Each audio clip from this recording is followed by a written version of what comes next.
What's up guys? This is Koro. Welcome to my channel. Nag-share ako ng opinions ko, experiences at iba pa na related sa crypto, NFT or Web3 projects. I'm a part of Marites Gaming Guild and Zen Talpakan Guild, mga community na tumutulong para ma-educate ang mga tao about crypto and investing. Hindi kami mga financial advisors at nandito lang kami para tumulong sa inyo. Mandatory pa din na you do your own diligence. So without further ado, let's dive right in. Yo guys, what's up? Welcome back dito sa ating channel. Koro NFT nga pala, and for today yung pag-uusapan natin is all about Carve protocol. So if ever hindi nyo pa alam yung balita kay Carve, yung recent na news sa kanya is nagkaroon sila ng airdrop. So as you can see, meron silang pinost na yung mga na-sibil last time is possible na hindi maging sibil dahil nag-adjust sila. Pero if ever sibil ka pa rin and tingin mo hindi ka talaga sibil, hintayin mo sila kasi nakikipag-work daw sila with Nansen. With that, magkakaroon silang second sibil check para makita natin kung sino talaga yung mga totoong mga sibils. And yun nga, medyo minalas yung wallet ko as you can see, no? 2.77 Carve lang yung nakuha ko kasi isa ako sa mga na-mark nila as sibils. Pero alam niyo naman na yung wallet ko is nakakuha talaga ito ng mga airdrop pagkagaya ng ZK, Layer 0 at iba pa, meaning hindi talaga ako sibil. At isa pa guys, isa lang talaga ang ginagamit ko pang farm ng airdrop. Pero yun nga, hopefully, after nila makipag-work with Nansen is matatanggal yung ating sibil at makakuha tayo ng mas mataas na Carve airdrop allocation. So going back yun nga, ano nga ba yung di-discuss ko dito bukod sa airdrop nila na nangyari recently. So gusto ko lang sabihin sa inyo kung ano yung mga reason kung ba't nagiging bullish ako dito kay Carve. Despite na hindi naging maayos yung kanilang sibil checking, is medyo bullish pa rin ako dito kasi nga isa to sa mga projects na focus sa gaming. And doon nga pala guys, si Carve is listed sa iba't ibang mga exchanges. So global exchanges to kagaya ni Bybit, KuCoin, Mexi, Upbit, BitGet, and CoinX. So if ever interested ka bumili dito, pwede ka pumunta sa isa sa mga exchanges na yan, tapos bumili ka gamit ang iyong USDT or mag-trade ka. And as you can see, isa to sa mga reason kung bakit medyo bullish ako dito kay Carve kasi despite na nagtapos na yung airdrop nila or nag-distribute na sila ng airdrop, nakikita nyo na hindi masyado nag-dump yung kanilang token. And idagdag mo pa doon yung mga FUD kasi nga madaming naging sibil, so medyo hindi naging magati sentiment sa kanila after nung kanilang airdrop. Pero as you can see, no, nag-hold pa rin naman yung kanilang token, kaya para sa akin medyo bullish tong sign na to. At isa pa guys, kaya bullish ako dito kay Carve kasi nga focus siya sa gaming. And as you can see, marami ng games na naka-under kay Carve. As you can see, ito yung mga games na yan. So, according sa list nila is over 900 na yung kanilang mismong games. So, marami yun, no? Compared mo sa ibang mga project katulad ng Animoca, Beam, at iba pa. Oo nga pala guys, si Carve is build on base. So, nakikita nyo naman na sobrang ganda ni base ngayon kasi napakababa ng gas fee dito. So I think isa nito sa mga L2 na talaga magiging maganda after ng cycle natin na to ng mga meme coins. Next ay isa pa sa mga bigating partner ni Carve is si Monad. So as you can see, Layer 1 to, and alam nyo naman na may speculation sila na may airdrop din tong si Monad, and sobrang hirap pumasok dito sa kanilang Monad airdrop, or yung criteria nila is talagang sobrang hirap tingin ng karamihan. Ito guys, hindi ko na ito fina-farm, pero yun nga, sobrang laking project nito ni Monad, and kaya isa rin ito sa mga reason kaya naging bullish ako kay Carve. Next is si IntelliX. So as you can see, it's just sa mga leading Web3 gaming publisher and major strategic APAC collaboration with Monad din.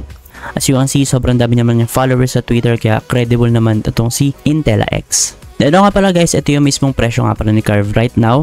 Katulad na pinakita ko kanina, sitting around 0.77 or 0.75 siya kanina.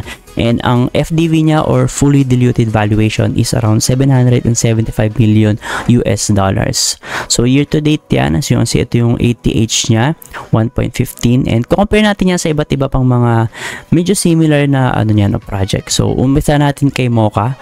So as you can see, si Mocha, nakikita nyo meron siyang right now na 664 million US dollars na FDV, which is mas mataas na si Carve. Pero syempre, wag natin tignan yan. Ang tignan natin is yung potential. Kaya nga tayo bibili ng Carve token para makita natin yung potential niya. So potentially, ang naging price nito ni Mocha, no, is around 0.13. So I think around mga 1B, no, lagpas 1B market cap yung inabot ni Mocha. Next naman natin is si Sai token. So yung Sai is medyo related din siya sa gaming. Alam niyo naman, may mga nodes siya. Tapos may node din naman guys si Carve. And ang kalamangan ni Carve naman sa kanila is mas marami siyang na-sold na nodes. And as you can see, ito yung price niya right now, sitting around 0.21 US dollars. Pero ang ATH niya is around 1.5 US dollars. So by estimating around mga times 7 siya, no, nung current price right now.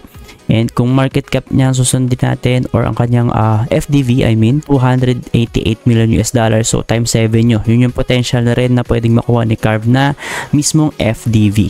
Pero syempre guys, hindi ko sinasabi yung guaranteed. So potential lang yan. Nakikita ko na may room for improvement pa naman si Carve kasi kaka-release lang nila ng token. And yun nga, after a few months or maybe next year is baka magpapump na tayo into billion market cap. Next naman natin guys is si Beam. So marami na rin games si Beam, around mga nasa 25 or 30 plus games, no. Pero yun nga, kumpara mo rin kay Carve is mas patamay pa rin si Carve na nasa 900 plus daw yung kanilang games na currently under sa kanila. Plus yung kanyang FDV is around 1.1 billion US dollars and umabot na ng 2 billion kasi as yung 0.018 ang price niya and ang ETH niya is 0.04. So dodoblehin natin yan halos. So around mga 2 billion market cap. So imagine sobrang laking potential ni Carve kasi kinumpare natin yung tatlong projects na yun which is may kalamangan lahat si Carve doon. So unang-una si Animoca, meron silang tinatawag na Mocha ID which is meron din naman parang ID si Carve, no? Carve ID. And mas maraming Carve ID si Carve. So doon pala makikita niyo mas marami siyang user base, no? Or mas marami nag-a-adapt kay Carve kahit papaano.